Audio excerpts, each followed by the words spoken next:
Fermais já de volta e com uma perguntinha. Você já ouviu falar em fibrose cística? Bom, para explicar, eu estou aqui com a pediatra Laura e também com o Kelvin, que é pai de uma criança portadora da fibrose cística, também conhecida como doença do beijo salgado. Obrigada pela presença de vocês. Laura, o que é a tal da fibrose cística ou então doença do beijo salgado que eu citei agora? Então, assim, a fibrose cística é uma doença genética transmitida tanto pelo pai quanto pela mãe, que causam sintomas de espessamento dos mucos, das secreções. Elas ficam mais espessas, não tão fluídas. Inclusive o suor que fica mais salgado. Por isso, então, o beijo salgado. Exatamente. Então, assim, a gente tem manifestações pulmonares, que são as principais. Por quê? Porque o muco, todo mundo produz um pouco de muco ao longo do dia. Só que a criança com fibrose cística, ela não consegue expectorar, ela não consegue expelir esse muco porque ele é mais denso, ele é mais viscoso, então ele adere mais ao trato respiratório. Então, ele acaba causando mais tosse, problemas de infecção respiratória de repetição.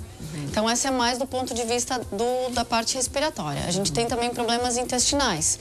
Como as enzimas digestivas são produzidas no pâncreas, o pâncreas também fica debilitado, as secreções do pâncreas não conseguem sair tão facilmente do pâncreas, então, com isso, não consegue fazer a digestão. Então, eles não têm absorção de gorduras, principalmente, porque as enzimas são espessas. As enzimas para digerir a gordura são espessas. Então, sempre não ganha peso? Não ganha peso, tem diarreia. É uma diarreia bem característica, que é uma diarreia com muito mau cheiro, mais mau cheiro do que o cocô normal. É uma diarreia brilhosa, ela tem gordura junto, né? Bom, compromete, então, o sistema respiratório, que a gente citou agora, digestivo, reprodutor também? O reprodutor também, porque justamente a gente precisa da viscosidade dos líquidos que a gente tem na vagina ou na formação do esperma para fazer a condução, né? E com isso o muco vaginal é mais espesso e até o esperma também pode ser mais espesso e não consegue chegar ao óvulo para fecundação. E como saber, como diagnosticar se a pessoa tem a fibrose cística ou não? Então, assim, ó, aqui em Santa Catarina teve uma coisa muito boa, que eles fizeram um teste do pezinho ampliado. Eu acho que é o único estado no Brasil, aqui no Paraná, se não me engano, que tem o teste do pezinho ampliado, que então tá ali dentro a mutação não, o diagnóstico para fibrose cística, né? Uma alteração. Então, já quando nasce, já sabe se tem ou não. Aqui em Santa Catarina, sim. Alguns pacientes não têm o teste do pezinho positivo. Então, assim, esses aí a gente não vai ter como saber num primeiro momento, mas na medida que os sintomas forem aparecendo, a gente vai suspeitando. Então, assim, aquela criança, aquele bebezinho que começa a ter muitas evacuações por dia, umas fezes mais amolecidas, está com dificuldade de ganhar peso, muitas infecções respiratórias de repetição, esse sim tem que ser triado daí com o teste do suor. Então, o teste do suor vai medir o suor salgado, que é visto pelo cloro, que é um eletrólito que a gente tem no nosso corpo. Beijo salgado, porque as pessoas, quando beijam, sentem aquele salgado do suor. E é mais salgado mesmo. Do que o normal. Sim, é mais salgado mesmo.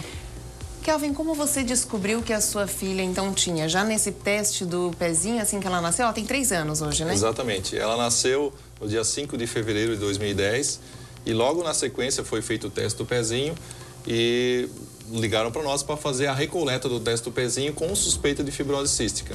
E realmente... Você sabia o que era a doença?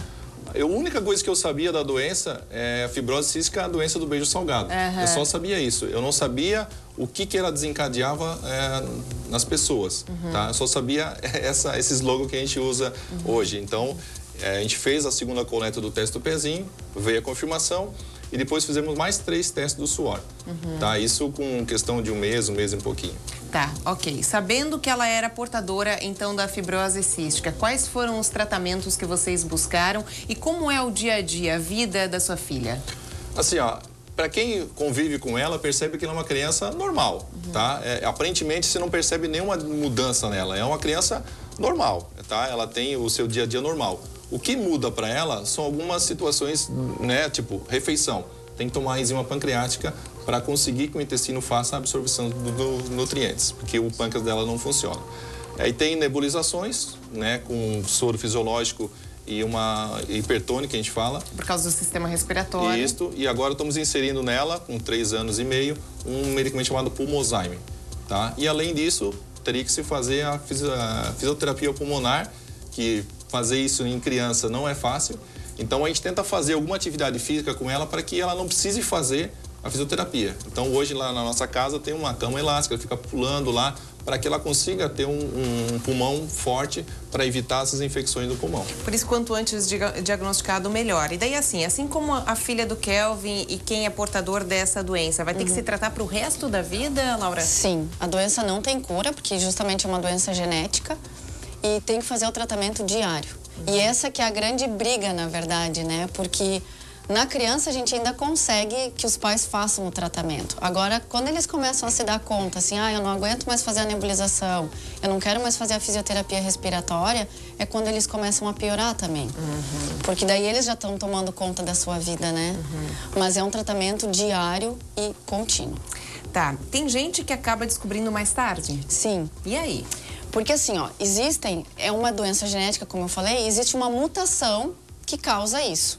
Né? Então, existem mais de 1.800 tipos de mutação. Nossa. Então, dependendo da mutação, vai causar uma doença mais grave ou menos.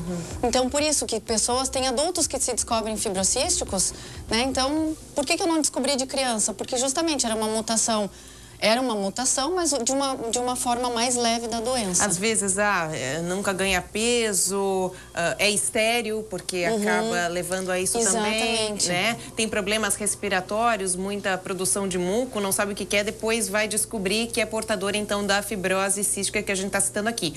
Muitas pessoas são portadoras e sintomáticas, porque existe também um portador assintomático, né? Existe. É um diagnóstico difícil de fazer, porque muitas vezes ele vai se arrastando, né? O teste do pezinho veio normal, vai se arrastando e a pessoa só se descobre adulta. Justamente, talvez está tentando engravidar, não consegue. Mas existem ainda pacientes que estão perdidos por aí, que a gente até com isso, vamos ver se a gente consegue chamá-los, né? Que se tem essa persistência de sintomas, tem que ir atrás de um médico para tentar fazer o diagnóstico. Porque tem gente, sim, com fibrose cística que a gente não sabe. Quais os riscos da pessoa que tem a fibrose e não trata, e não sabe que tem, que a gente até citou agora? Uma má qualidade de vida. É uma má qualidade de vida, assim, justamente. A alimentação tem que correr para ir no banheiro, tá sempre tossindo, sempre expectorando, vive com aquele pigarro. Mas leva à morte?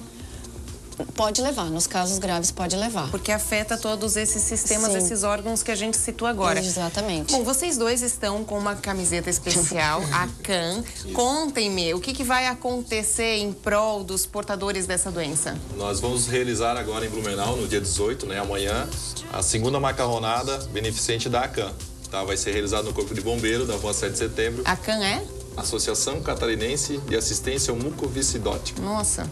É um nomezinho bem comprido ali.